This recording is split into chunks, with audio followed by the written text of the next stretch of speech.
Hello and welcome to Cash in the Celebrity Attic, the show where we search for hidden treasures in the homes of the well-known, then sell them at auction, raising money for good causes.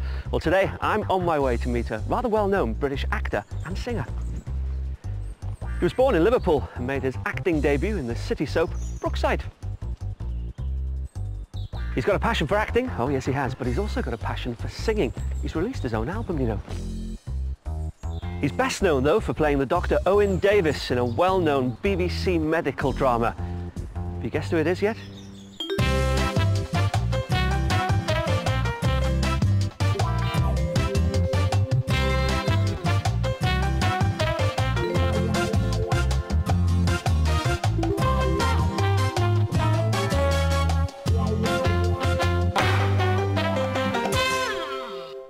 Today I'm in Kent and I'm on my way to meet Mark Moraghan. Mark Moraghan is well known to us from his role in Holby City as the ambitious, handsome Dr. Owen Davies with the complicated love life. He's also appeared in another long-running TV series, Brookside, as Greg Shadwick, in which he also enjoyed a few steamy scenes. Recently we saw him in a different light as a skillful and creative cook in Celebrity MasterChef. Mark and his partner Vanessa have been together for 10 years and have a daughter called Ella, who is 21 months old. And so there are no distractions from our rummaging today. Vanessa's mum Viv is on board as a very willing babysitter. And she's not only giving her time today, Viv's given her blessing for Vanessa to donate some family memorabilia and collectibles to raise money for Mark's charity. What a brilliant mum-in-law to have. I'm sure Mark appreciates her. Coming up on Cash in the Celebrity Attic, just how valuable is this quartet of famous faces from the 60s? That's fantastic. That's a signed photograph of the Beatles. Wow, I mean, is it real? I start to question my musical abilities. But it seems to be more pantomime than antiques when we get to auction. Think we'll get that? I hope so. Maybe not tonight, Josephine. Let's find out. I love it when you call me Josephine. And joking aside, will we have reached our target when the final hammer falls? Hey Paul, good to see you. Ah, hello, how are you? I'm fine, how are you? I'm fine, thank you very much. We're here to meet Liverpudlian actor Mark Moraghan. Apparently he's a bit of a singer. Ah, there you are. I'm waiting to do a duet with him, actually. I thought we could maybe, do something together. You see, I'm going to be doing the singing. Really? You're going to be doing the rummaging. Is that all right? My life, mate. Maybe we could do a trio. Come on then. Hey Mark, good to see you. Good to see you, Alan. You must be Vanessa. Hello. Lovely partner. Indeed. So why have you called us in here then? Well, my charity, Claire House, they're fantastic, and I think the work they do is phenomenal, and I just wanted to try and help in any way I could, really. And why was it important for you to get involved with that particular charity? Well, they're based near Liverpool, so obviously my connections with Liverpool and my roots, and it's a children's charity, and rather than do a lot of stuff for various charities, I'm going to keep it to just one and do as much as I can for that single charity. How much money do you actually want to raise? Well, as much as possible. Hopefully around £400 or £500, maybe more. Who knows? We're not actually in your house today, are we?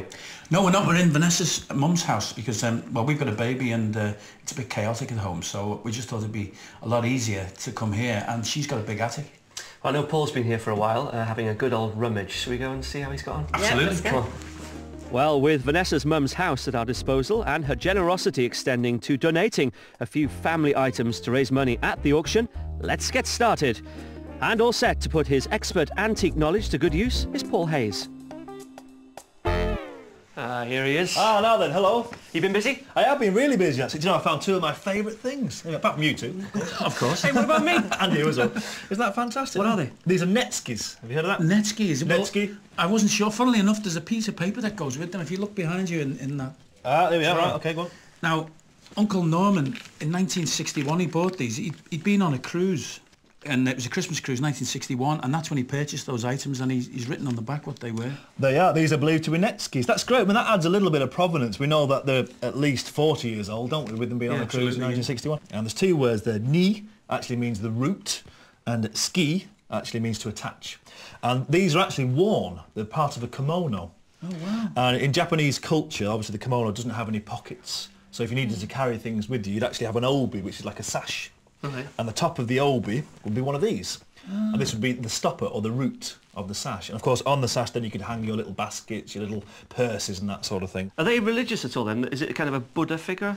No, these are often people at play or in leisure pursuits. I mean, the Japanese are very much for the people. So this gentleman here looks like he's smoking. Can you see? He's got a little pipe, a little bit of tobacco. This one could be an abacus or perhaps a musical instrument. You get them writing, you get them painting, you get them fishing. It's a very popular one actually, with little fishing baskets, that sort of thing. They're very creative people actually. I thought they were made of plastic. They feel like quite plastic. No, well, the original ones actually were ivory, but they also used things like nuts, roots. They'd used like the root of a walnut tree. They had all different materials. The way you could tell, actually, I'm not going to do it, so you put a red hot needle on here.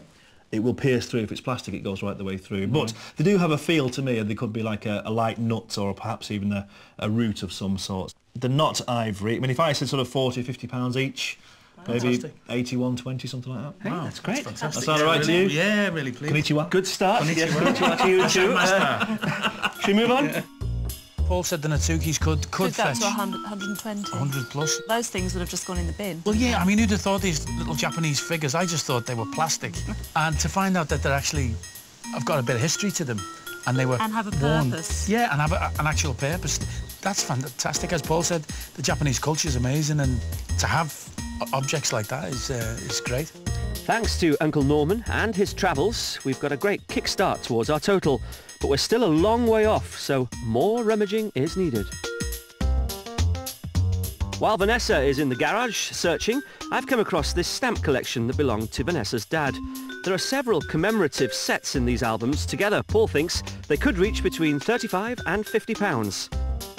Meanwhile, it's a case of boys with their toys for Mark. Ah, now then, Mark. Oh, wow. These little Matchbox toys, these are great.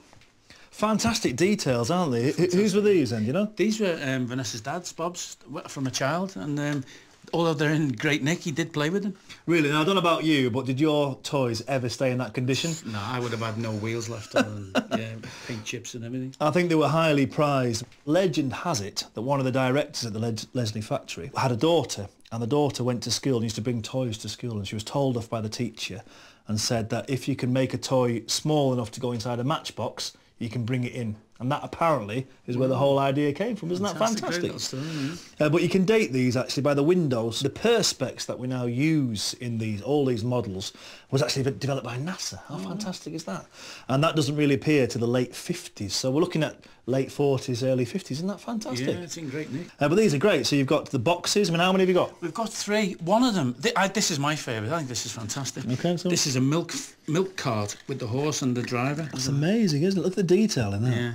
To my eyes, they're fantastic. I mean, if I said at least £30 upwards, how does that sound? Brilliant, yeah, superb. All right, I think we've got a real winner on our hands here. Oh, good stuff.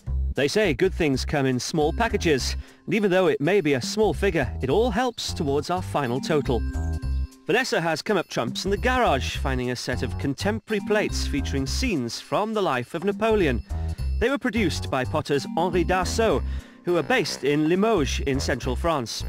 Back in 1768, fine white clay was discovered in the area, and a successful ceramics industry developed, which continues to this day. More than 50% of all porcelain made in France still comes from Limoges. Paul has put a £20 to £50 price tag on them.